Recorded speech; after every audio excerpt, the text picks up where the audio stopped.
There are no answers.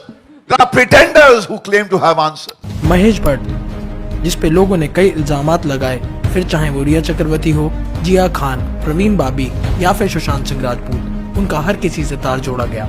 Mahesh Bhatt bold movies और controversies के लिए हमेशा सुर्खियां बटोरते रहते हैं। आइए सुनाते हैं आपको उनके कुछ ऐसे किस्से जिसे सुन के आपके होश उड़ जाएंगे। महेश भट्ट पहली बार कंट्रोवर्सीज में जब आए, जब उन्होंने अपनी बेटी पूजा भट्ट के साथ किस करते हुए तस्वीरें खिंचवाई। ये फोटो बहुत चर्चा में आई और स्टारडस्ट मैगजीन के कवर पे भी आई। उसके बाद महेश ने यह भी बोला कि अगर पूजा उनकी बेटी नहीं होती तो वो उनसे शादी कर लेते। ऐसा बाप बेटी का रिश्ता शायद ही आपने कभी पहले सुना हो। हाल ही में एक वीडियो वायरल हो रही है जिसमें जिया खान और महेश भट्ट की काफी करीबी रिश्ते देखे जा सकते हैं। जिया ने 3 जून 2013 को सुसाइड कर लिया। टाइम्स ऑफ इंडिया के हिसाब से जिया ने महेश भट्ट से मरने से पहले काम मांगा था, पर महेश ने उन्हें मना कर दिया। बाद में उन्होंने ये भी बोला कि उन्हें इस बात का बहुत अफसोस है।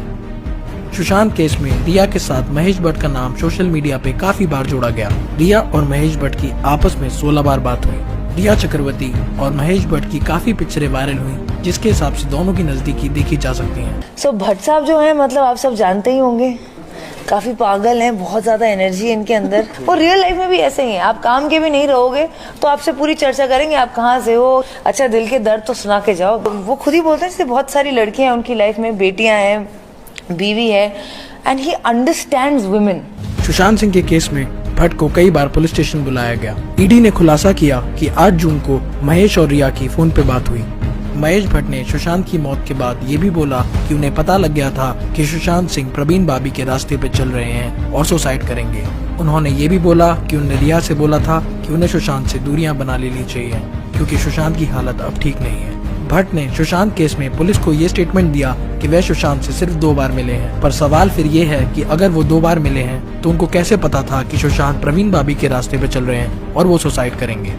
प्रवीण बाबी महेश भट्ट से जब मिली जब उनका करियर पीक पे था।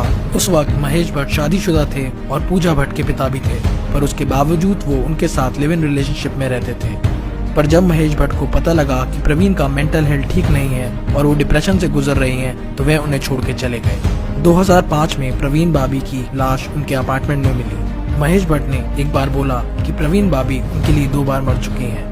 पहली बार जब उनका मेंटल ब्रेकडाउन हुआ और दूसरी बार जब उनकी मृत्यु हो गई। प्रवीण बाबी पहली एक्ट्रेस थी जो टाइम्स मैगजीन के कवर पे आई, पर उनकी मृत्यु के बाद उनके शरीर को लेने कोई नहीं गया।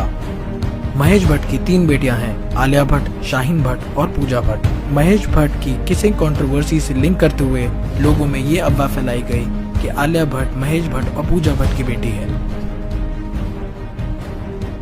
I am a misfit at 71. I can't expect a young little girl to fit into this sick world where brutality is legitimized.